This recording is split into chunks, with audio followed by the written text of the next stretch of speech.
सद्गुरु महाराज की जय। श्री सद्गुरु महाराज की जय। श्री सद्गुरु महाराज की जय। महर्षि में ही सत्संग सुधा सागर से गुरु महाराज का प्रवचन।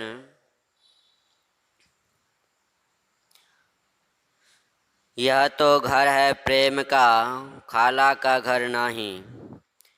धर्मानुरागिणी प्यारी जनता, जब किसी प्रकार का दुख नहीं ज्ञात होता है तब लोग अपना कल्याण परंतु यह संसार ऐसा है कि ऐसा हो ही नहीं सकता। संसारिक पदार्थों को भोगते हुए उसमें रहते हुए कलेश नहीं हो, कलेश से छूटे हों, हो ही नहीं सकता है। इसको संतों ने समझा और कहा कि इसमें कल्याण नहीं, कल्याण परमात्मा में खोजो, परमात्मा प्राप्ति का उपाय खोजो। जब तक प्रभु को न पालो तब तक जिस तरह हो परमात्मा प्राप्ति का उपाय करो। इसके लिए संतों ने प्रेम करने के लिए कहा। प्रेम ही भक्ति में प्रधान है, प्रेम से ही भक्ति होती है। बिना प्रेम के भक्ति या सेवा नहीं होती। दिखलावे के लिए कोई सेवा करे तो वह भक्ति में दाखिल नहीं है। आप लोगों ने सुना, यह तो घर है प्रेम का, खाला का घर नाही। शीश उतारी भुए धरे तब पैठे घर माही। शीश उतारी भुए धरे ताप राखे पाँव। दास कबीरा यों कहे, ऐसा होए सो जाओ। भक्ति प्रेम का घर है, प्रेममय घर नहीं है। यह तो भक्ति है। खाला माता की बहन को कहते हैं, खाला माता की बहन को कहते हैं। मौसी बहुत प्यार करती है। मौसी के घर में जैसे आप प्यार किए जाते वो वैसा घर नहीं है। इसमें आप ही को प्यार करना होगा। किसी भी संत की वाणी को पढ़िए तो ईश्वर की भक्ति करने की वाणी, ईश्वर की भक्ति करने कहते हैं और प्रेम करने कहते हैं। शीश उतार कर भूमि पर रखने कहा, फिर ऐसा भी कहा कि कटे सिर पर फिर पैर रख दो, तब इस घर में बैठोगे। इसका ऊंचा वह घर है, इतना ऊंचा वह घर है। शीश का अर्थ है बड़प्पन, मर्यादा, अहंकार, बुद्धि। इसको उतारो, गोया इस पर पैर रख दो। अहंकारी मत बनो। अहंकारी से प्रेम नहीं किया जा सकता। कोई किसी का प्रेमी नहीं हो सकता। जो इसके यहाँ जाकर अहंकारी बने, मित्र बनने के लिए अहंकार को छोड़ना होता है। दो लोहों को जोड़ना होता है तो आग में तपाकर लोहे को खूब पीटते हैं, तब ऐसा जुड़ जाता है कि संधि नहीं दिखलाई पड़ती। ऐसा हो तब दोनों में मैत्री होगी। किंतु कच्चा लोहा हो तो उसको पीटने से पसरता नहीं, ठीक से जुड़ता नहीं। दो भाई आपस में मैत्री करने के लिए कढ़ाई छोड़ देते हैं। एक छोड़े दूसरा नहीं छोड़े तब भी नहीं होगा। यदि किसी को विशेष गरज है कि किसी से प्रेम करूं तो इसको बहुत नवना झुकना होगा। चाहे वह कितना हूँ कड़ा हो, इसके नभते नभते वह भी मुलायम हो जाएगा। इसी प्रकार ईश्वर से प्रेम करो। ईश्वर को पहले कोई प्रत्यक्ष देखता नहीं है, विचार में होता है। प्रत्यक्ष नहीं देखने के कारण मन में होता है कि हम तो प्रेम करते हैं और वह प्रेम करता है कि नहीं, तो वैसे नहीं बनना होगा, तो वैसे नहीं बनना होगा। एक को बहुत नमना होता है, उसी तरह नमना एक उसी तरह नमना होगा। संतों की वाणियों में तो ऐसी बात है कि अव्यक्त परमात्मा व्यक्त भी हो जाता है। इसके लिए ईश्वर के किसी विभूति रूप का ध्यान करो, जो अपने को सब व्यक्त पदार्थों से हटा लेते हैं तो वह व्यक्त की ओर हो जाता है। यह बहुत बुद्धिगम्य साधन है। इसको बड़े बड़े ज्ञानी कर सकते हैं। बड़े बड़े ज्ञानी का अर्थ वेदांत के केवल पढ़े हुए नहीं, बल्कि उसे आचरण में भी लाने वाले हों। गंगा के बहाव को रोक दीजिए तो उसकी गति उसके विपरीत की ओर हो जाएगी। जिधर बहाव है उसको उधर से रोको तो उससे उलट जाएगा। अव्यक्त में आसक्ति है, इससे रोको तो व्यक्त की ओर गति हो जाएगी। श्रवण मनन अध्ययन बहुत हो, आचरण भी वैसा ही हो, तो वे ज्ञान साधन में रह सकते हैं। यहाँ भी भक्ति और प्रेम है। ज्ञान तो है और जिधर आसक्ति है उधर प्रेम है। प्रेम में अहंकार नहीं होता है, अहंकारी से प्रेम नहीं होता। जो अपने मान का मर्दन करता है वही प्रेमी होता है। बलख बुखारे का बादशाह इब्राहिम संत कबीर साहब के उपदेश से फकीर हो गया था। बलख बुखारे का बादशाह इब्राहिम संत कबीर साहब के उपदेश से फकीर हो गया था। राजपाट छोड़कर फकीरी वेश में घूमता था। एक बार का प्रसंग है कि वह अपने बाल बनवाने के लिए नाई के यहाँ गया। नाई बादशाह को पहचान न सका। उसका नियम था कि जो जिस कर्म से उसके पास आता है उसकी हजामत वह उसी कर्म से बनाता है। नाई ने एक पात्र अपने पास रखा था। जिस समय बादशाह वहाँ पहुँचे उसमें पूर्व से ही कई लोग वहाँ पहुँच चुके थे। बादशाह ने उन लोगों को देखकर सोचा कि इतने लोग की हजामत बनाकर तब मेरी हजामत बनाएगा, क्यों नहीं और लोगों से अधिक पैसे हजाम को देकर इन लोगों से पहले ही बाल बनवा लूँ। ऐसा सोचकर बादशाह ने हजाम के पात्र में एक असरफी रख दी। हजाम ने उस असरफी को उठाकर अपनी जेब में रख लिया, किंतु उसका बाल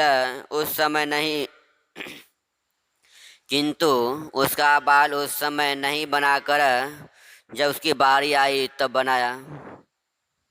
नाई के इस व्यवहार से बादशाह के मन में दुख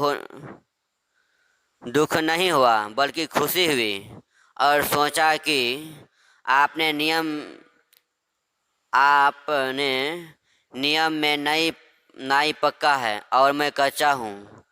अभी भी मेरे मन में अहंकार भरा हुआ है, इसको दूर करना चाहिए। इसी विचार में वह घूम रहा था।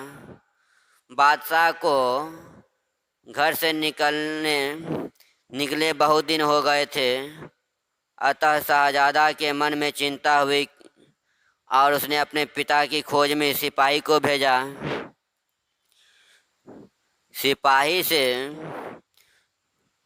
सिपाही को उससे भेंट हुई, किंतु वह उसको पहचान न सका क्योंकि बादशाह शाही लिबास में नहीं था। बादशाह फकीरी वेश में था। सिपाही ने फकीर से पूछा, आप बादशाह इब्राहिम को जानते हैं, जो कि राजपाट कुटुंब परिवार सबको छोड़कर फकीर हो गए हैं? फकीर ने उत्तर दिया, वह कम वक्त इब्राहिम क्या फकीर बनेगा, वह तो मक्कार है। फकीर का वेश बनाकर घूमता है, उसके मन में अभी तक बादशाही बू निकली नहीं है। अपने बादशाह की निंदा सुनकर सिपाही को क्रोध आया और उसने फकीर को खूब पीटा। जब सिपाही चला गया तो फकीर अपने आप से कहने लगा, अब अच्छा हुआ, बादशाही तख्त छोड़ने के बाद भी अभी तक तुमसे बादशाह की बू थी, वो आज निकल गई। ईश्वर के प्रेमी में अहंकार नहीं होता। तुम ईश्वर से प्रेम करो तभी कल्याण होगा। विषयों से प्रेम करके कितना कल्याण हुआ है, सो अपने आप जान लो। ईश्वर भक्ति में ईश्वर का ज्ञान होना चाहिए। हमारे देश में ईश्वर के अव्यक्त और व्यक्त दो रूपों का ख्याल है। व्यक्त वालों का ख्याल है कि ईश्वर देखने में बहुत सुंदर, बहुत बलवान, हमारे जैसा ही हाथ पैर वाला आदि है। दूसरे व्यक्त वालों के ख्याल में है कि वह इंद्रिय गोचर नहीं है। तीसरे कहते हैं कि वह अव्यक्त एवं व्यक्त दोनों हैं। जैसे गोस्वामी तुलसीदास जी, गुरु नानक साहब, कबीर साहब ने बेशक अवतारवाद को नहीं माना किंतु गुरु को माना। गुरु तो शब्द स्वरूप है, शिष्य तो माने देह, कहे कबीर गुरुदेव से कैसे बढ़े सने हैं। ईश्वर अव्यक्त एवं व्यक्त है। यह ख्याल ईश्वर अव्यक्त है। ईश्वर व्यक्त एवं अव्यक्त यह ख्याल, ईश्वर व्यक्त यह ख्याल और केवल ईश्वर व्यक्त, ये तीन ख्याल हैं। जिस तत्व को व्यक्त अव्यक्त कहते हैं, जिस तत्व को अव्यक्त कहते हैं वह परमात्मा का स्वरूप है। वह सर्वव्यापी है, सब में रहता है, सबके अंदर नहीं है।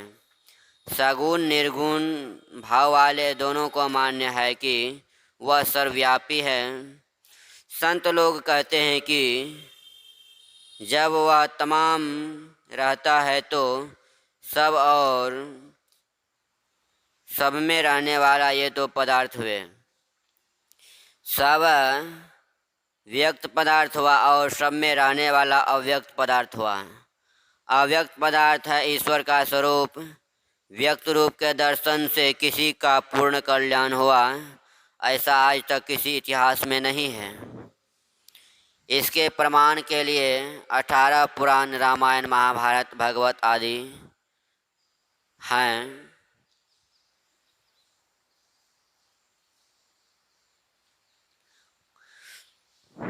भागवत पुराण के अंदर नहीं है। भागवत पुराण के अंदर नहीं है, महापुराण है। इन सब ग्रंथों में क्या वर्णन है? एक कलेश का समय था, वह दूर हुआ, फिर दूसरा आया, वह दूर हुआ, फिर तीसरा आया। इस प्रकार कलेश का क्रम आता ही रहता है। रावण को विष्णु, ब्रह्मा और शिव का भी दर्शन हुआ था, किंतु जब कलेश का समय आ गया तब रोना पीटना भी किया, दुखी हुआ। इसके अलावा रावण एक रूप से अनेक रूप बन सकता था। अनेक राम, अनेक लक्ष्मण, अनेक हनुमान आदि का शरीर भी बना बनाकर युद्ध में लड़ता था। ऐसी माया भी वह जानता था। श्री राम के अतिरिक्त सभी योद्धा चकित हो गए। इस तरह शक्तिशाली होते हुए वह दुखी हुआ। अर्जुन को इंद्र का दर्शन हुआ था, शिव का दर्शन हुआ था और श्री कृष्ण उनके मित्र ही थे, किंतु फिर भी उसने दुखों को भोगा। युधिष्ठिर ने धरातल पर और स्वर्ग में जाकर भी कर्म फल को भोगा। गोचर जहाँ लगी मन जाई, सो सब माया जानहु भाई। रामचरितमानस। इन शब्दों, इन आँखों से जो कुछ देखिए वह माया है। वह माया में जो हानि लाभ दुख सुख का गुण है वह तो होगा ही। जैसे लवण समुद्र में रहकर आप कहें कि पानी खारा नहीं लगे, कब संभव है? उसी प्रकार माया में जो गुण है उससे कैसे छूट सकते हैं।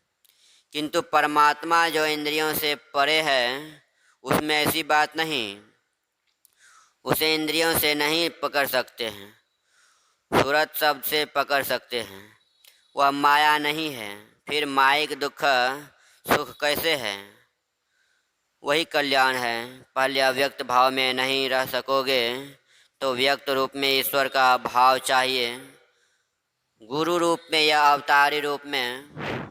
कबीर साहब और गुरु नानक साहब ने गुरु रूप को ईश्वर रूप माना ने कहा है।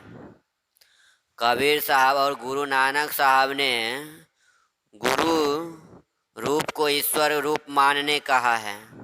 आप किसी अवतारी में ही वह भाव रखिए तो ठीक है, किंतु और आगे चलिए, स्थूल से सूक्ष्म की ओर भी चलिए।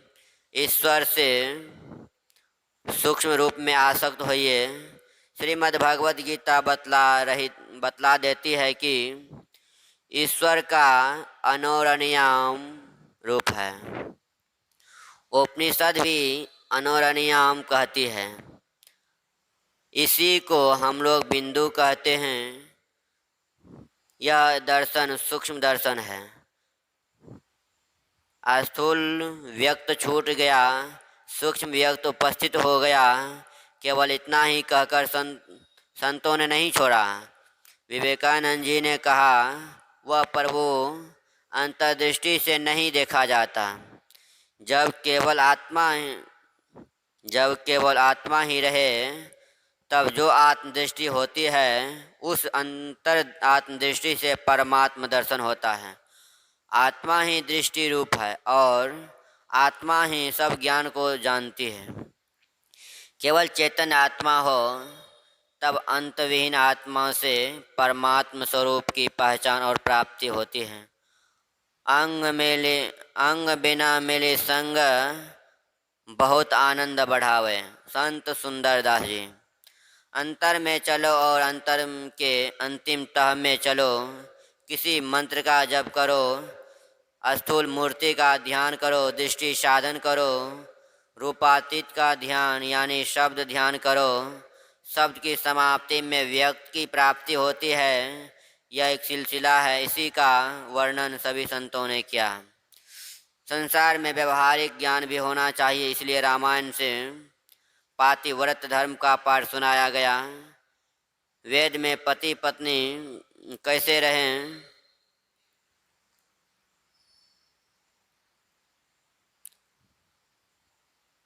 राज्य प्रबंध कैसे हो, इसका विशेष वर्णन है। योग ज्ञान ध्यान आध्यात्मिक विषय भी है किंतु कम। किंतु संसार प्रबंध बहुत है। मनुस्मृति में पति पत्नी साथ रहे और पत्नी पति के साथ रहे, इसके लिए भी बहुत वर्णन है। क्योंकि इसमें गड़बड़ होने से संसार का काम कैसे चलेगा। पति के प्रति कैसा ख्याल होना चाहिए। गोस्वामी जी ने बहुत अच्छा वर्णन किया है। जैसे एक स्त्री को पतिव्रता होना चाहिए, उसी तरह पुरुष को भी एक पत्नीव्रत होना चाहिए। श्री राम की तरह सीता वनवास होने पर या तो सीता पाताल प्रवेश करने पर भी श्री राम ने दूसरी शादी नहीं की। यज्ञ में सोने की सीता बनाई गई थी। आजकल पिता पुत्र में वैमनस्य है। क्यों? इसी कारण से कि पुत्र के सयाने रहने पर भी पिता दूसरी शादी करते हैं। शाहजहां के समय में एक लड़की ने मन ही मन में एक क्षत्रिय को वरण कर लिया। वह बूढ़ी हो गई किंतु उसने दूसरे की ओर नहीं देखा। क्षत्रिय भी बूढ़ा होने चला किंतु विवाह नहीं किया। अंत में शाहजहां ने बूढ़े और बूढ़ी की शादी करा दी। यह अच्छा नमूना है कि वह बूढ़ी हो गई किंतु एक वरण करके दूसरे को पति रूप में नहीं देखा। संसार में कैसे रहो संसार में कैसे रहो, पति पत्नी मिलकर रहो, सुख से रहोगे। आगे के सुख के लिए दोनों मिलकर ईश्वर का भजन करो, सुखी होगे। श्री सद्गुरु महाराज की जय। यह प्रवचन श्री संत मत सत्संग मंदिर मनिहारी कटिहार में दिनांक 17/7/1954 ईस्वी को अपराह्नकालीन सत्संग में हुआ था। श्री सद्गुरु महाराज की जय।